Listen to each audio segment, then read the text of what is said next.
Alright, the 4th of July Impact review, baby. Coming from Las Vegas, in the city itself, baby. What do we got? We had a good show. It wasn't a great show, it was good. Now, I'm going to get rid of the BFG series right now. Because I want to get rid of it because there's a lot of other stuff that's going on in this show. Seeing that AJ won by submission over Kaz, not a problem. I was hoping that AJ would show a building. Look, we all knew that when he turned into this lone wolf, there was a good chance he's going after Bully Ray. And this is the beginnings of it. This is what I believe. AJ is one of the best people to go after Bully Ray. He is. And this is what I'm hoping for. If AJ wins the BFG series and then wins against Bully Ray, it'll be a perfect ending for this because the lone wolf who got fucked over by everybody is over everybody. Now the next match, which I really didn't understand why Bradley could not win it. Bradley versus Superman. I don't understand why Superman had to win here. Now it's showing that there's a good possibility that Superman and that Chavo, who should be heel, and Superman should be face. They should not both be heels. You didn't get anywhere with T. This is why I had messed up the last video I tried. This is the second time I've done this. TNA thinks, oh, Chavo and Superman, we're not getting anywhere as faces. Let's flip them heel. When in doubt, heel them out. No! Superman is better as a face, at least in this respect, compared to Chavo as a heel. I know Superman can do a great heel. Way better than the face. But if you're going to be trying to get Chavo over, the person that should be heel should be Chavo, not Superman and Chavo. Bradley should have won this match. He should have. He needed to win this match because he needs more cred. And he didn't win it. So I don't understand why it didn't go down this way. Lastly, and I was surprised this match came up. Hardy versus Joseph Park. It wasn't a great match. It's not meant to be. This is meant to progress the Abyss character. I knew this well in advance when they started announcing this, that when they said that Joseph Park was going to be going up against Hardy, I felt you're going to see glimpses of Abyss. And I was right. During the match, you see Joseph Park being very not sure of himself. And most of what he was doing against Hardy. He shook Hardy's hand. He did the business with Hardy. But then you see that he seemed to be very hesitant until you see the blood coming from a Joseph Park, which he black hole slammed the ref. He didn't do it to Hardy. He did it to the ref. And I say this again. I know a lot of people saying, I don't like Abyss in this form. Get rid of Joseph Park. No. Look, the Abyss has been around for a very long time. Just like Undertaker. This is a Undertaker type of person. That he is from the dark side. He is mystical. He is mysterious.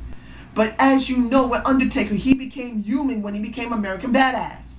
So you need to change the concept of this character periodically to keep them fresh.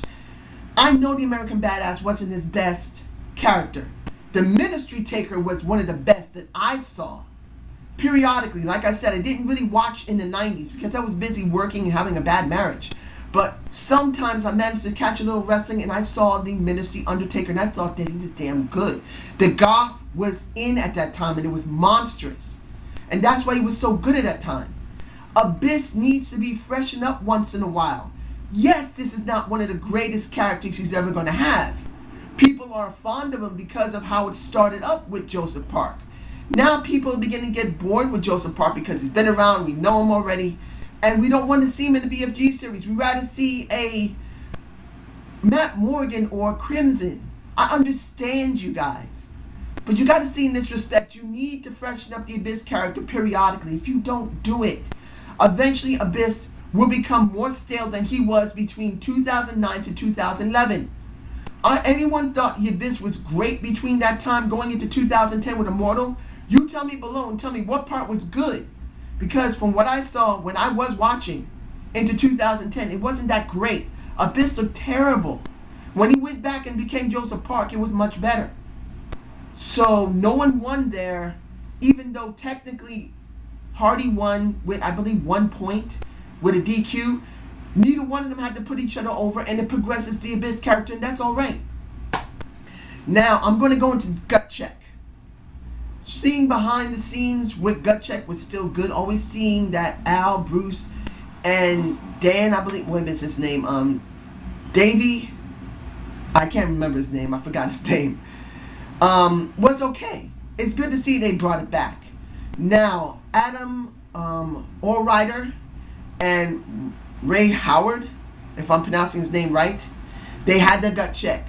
Stage 1. Now, I said in my last review that the person that looked better was Howard. I know one person on my my comments said people were booing him. It's not the point. The point is that he looked a little better. And with the people wanting to see Allrider over so badly, they have to put him in OVW. That's the reason why Howard went to the next stage. Howard's already in OVW, so he's already getting the training. So him losing Gut Check is not a loss. He's already there. We know Allrider's going into OVW. If he's not already there, he will be there. So it's okay. Allrider's going to be in OVW, and then he will be brought up. But you need to do it like this. It's like what I said with Lady Tappa and Valise Velez. I believe her name was that. Months ago. I know people want to see Valise to get the contract, but Lady Tappa needed to get the contract because we needed something different. We needed something different. No matter how green she is, we needed something new and refreshing. I know that Elise Velez was an MMA fighter, and she still is. But the point is that you don't see a large woman in women's wrestling often in a national promotion. You don't. The only one we had was Karma, which was Awesome Kong. In this case with Allrider, he is just as big as, let's look at it, Rob Terry. The question is, can they promote him better than Rob Terry in the last 5 to 8 years? Rob Terry should have already been in the main event scene because of his size, because of his look. But he isn't. The most he had was a TNA world title. I mean, not world title. The global title that turned into the TV title. Where did he go? Nowhere. So Allrider may not get anywhere now, but may get somewhere later. Now, oh yes, the bromance versus. I had to say versus because this is the worst gimmick I ever heard. The bromance is so fucking funny and stupid. And seeing Tara as the manager makes some sense. Going against Gunner and Storm, it's not the point these guys did a good job. They're jobbers. Seeing a Tara mess with a Gunner, who wouldn't want to rub your face into those lovely breasts of a Tara? I had to say it, I'm sorry. I'm sure that Gunner had to have a little bit of joy knowing that even though he was being choked, he was near boobs. In the end, it was Gunner who won. He was the one that mostly did the match, and he was the one who got the pin. They're really pushing Gunner, which is very good. I'm very happy they're pushing Gunner. They need to push him to get him in the title scene. They need fresh blood. Eventually, he will break off from Storm and then go into the title scene with Storm. This is going to happen. So I'm okay with that. The thing that I love the most, I got to wake myself up for this. The Mickie James segment. Oh my good gumdrop, she looks so beautiful. And she looks so sexy. And she sound good going up on that ladder saying that you girls, you, Terrence Terrell, and you, Gail Kim, break each other's bones next week in your ladder match. I don't care. Because in the end, neither one of you are going to get my title because I am the most dominant, most beautiful woman that's ever been known in the knockouts, and stuck that title out and kissed it, showing that lovely cleavage. This is what we needed. I'm sorry, we haven't had a good heel in the knockouts in a while. Gail Kim has not done a good heel. She has not. Tara is known to be a good heel, but she went with Jessie Goddard's, which kind of killed it. She didn't do a great heel turn, especially with a Miss Tessmacher. But this is wonderful, a refreshing feeling to see a heel that's that confident and can beat you clean. For men, we don't get that often. For women, it's almost non-existent. Seeing this heel beat someone clean is wonderful. I love it. I love the Mickie James segment. And I can go on from there being happy, going into the parts that I'm have to do. Now, in the opening of the show, we had Austin Aries trying to hand in his title to do the option C on the 18th. That's not too far from my birthday. My birthday's on the 27th. I'll be 42. Ain't that cool? But taking away from that, this is leading up into Destination X, which is supposed to be a live show on the regular iMPACT. I don't know if that's going to work out very well. I don't know. Particularly, they're going to have commercials. If it's commercial free, that's something entirely different. If it's not, I don't know how this is going to come down. I don't know. But him being told by Hogan, no, you're going to have to face two guys. One of them is Chris Sabin, but the other one is the newly rechristened Manic, who was once Suicide. Now, I'm actually not too upset about Suicide having his name changed. I understand Suicide's been around a long time. He's had several people having the mask. It's one, like I said with the Joseph Park, once in a while you have to freshen up a character. And doing it like this, and anybody can wear the moniker since Austin Aries was wearing it, anybody can be in there. It's alright. If anyone seems angry that Suicide name has been removed, don't be upset. You never know. They may bring back the Suicide name. You can stick anyone in that mask. It doesn't matter. So you can always change them up. Having the name Manic isn't bad. So at the end of the night, we get the match between Manic, Sabin, and Austin Aries. And I'm saying this before the match. The segments they had for Aces and Eights and for the Main Event Mafia coincide with this match. Seeing that Magnus and the new main event, this is the problem I have because of what happened during the match. I have no problem that when the Main Event Mafia came to the ring and they announced Magnus, I was happy that Magnus was announced. I was. This gives it more credibility because now you have a young talent in there. Joe is good. He was one of the founders, what I understand now. But having a Magnus there who's not a champion gives more credibility to this team. And I'm glad to see it. But there's a problem with what happened at the end of the night during the match. And I better finish up with Aces and Eight before I say that. And there's one last thing I need to say, and this kind of covers one YouTuber I once in a while mention the name, but I am going to mention her. During this Main Event Mafia segment, I felt good about it. It wasn't bad. When you see Aces and Eights and see that they're going to try and stop the match so no one was going to go there, I'm sorry, I'm a little confused. I'm actually kind of hot in here, so it's kind of hard to think. I'm sorry.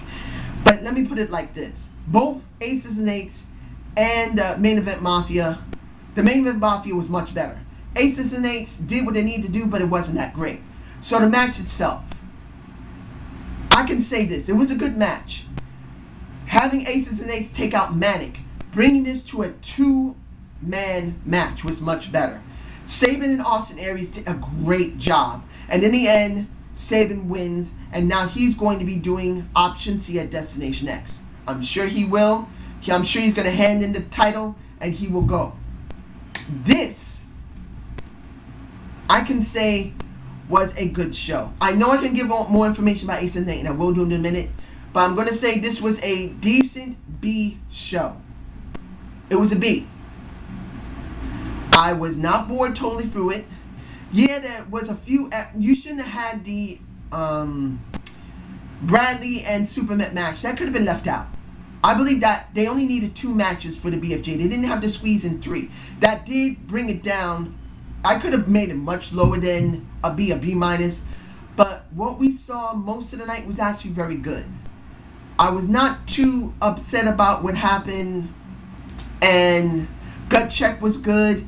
Mickie James segment was great. That's what brought it up to a B for me. And I'm alright with it. Now the last thing I want to say is the problem with Aces and Eights. And the problem that happened with the Main Event Mafia. They're leaving things out. TNA. They are. The prime example is during the match. You get the main event Mafia coming out in suits, standing against at least 7 guys there. 6 or 7 guys in suits with no bats, no sticks, no kendo sticks, no bats, no nothing. Are you kidding me that those guys who have been in a group together before have gotten their asses whooped by Ace and Zane, and this time they didn't bring any weapons? I didn't get that. That was stupid. And I was going to give this a B- because of it. Honestly, I am, you know what? The 2 things that I am having a qualm with, I am giving this a B-. I reversed my decision on a B. This is a B-. It was not a bad show, but the last 2 things I'm talking about made it wrong. Why didn't the new main event Mafia have bats? That would have made it more believable. The second thing is during the Aces and Eights segments where you see Aces and Eights talking. And you see Bully Ray talking about, we're going to take them all out. But Wes Briscoe says simply, what's going on with your wife? I just heard that she's getting engaged. And Bully Ray says, don't worry about it. This is personal business. Right now we're doing club business. This is where I think TNA is going wrong. And I'm sure that a YouTube subscriber, Ms. Impact, would agree with me. All this time, they keep doing something. They're going to tease that Brooke Hogan's going to be doing something, and they don't. I know Brooke Hogan doesn't show any good signs of being a great actress. But the thing is that you can't become a great actress or a good actress unless you have segments. They should have had her in the last show. They didn't. They did the main event Mafia. So what is the point? No, the show before last, sorry. What is the point of continuing bringing in a Brooke Hogan if you don't show her? Why say that she's engaged to someone else now if she is not even being shown? I thought those 2 were still married. I don't understand. Why don't they show this in the show? If it was shown in the show previously, you tell me, because I don't remember them ever saying that she was engaged to someone else. I didn't even hear they were divorced. This is where they're leaving things out that's important for storyline. If the new main event Mafia is going to be credible, you should have brought them out with bats. If you're going to be talking to Brooke Hogan, you should have segments with Brooke Hogan, even if it's pre-tape, talking about her being engaged to someone. We don't need a Wes Briscoe to tell us that she's engaged to someone else. That's stupid. Why do you bring that in, TNA? It makes no sense. The week before last, she was supposed to be there, but the new main event Mafia aired with a Kurt Angle that should have been left for the week after that instead of Samoa Joe. Then you could have brought in an Angle. Or Joe. It makes no sense. So my decision has been reversed. I'm sorry. I didn't really want to do it, but I changed my mind. It is a B- because those are very stupid things. So I hope you enjoyed the Zane's View and subscribe and comment to my channel. I am very happy that in the next couple of days, I will be celebrating my year anniversary. I don't know what I'm going to do for it. I may just say a thank you video, or I may just do my regular stuff. If you think I should do a thank you video, I should do something. I'll figure something out. If not, thank you guys. So I'm going to leave it at that. I may do something else, but I'll figure it out. Have a good night.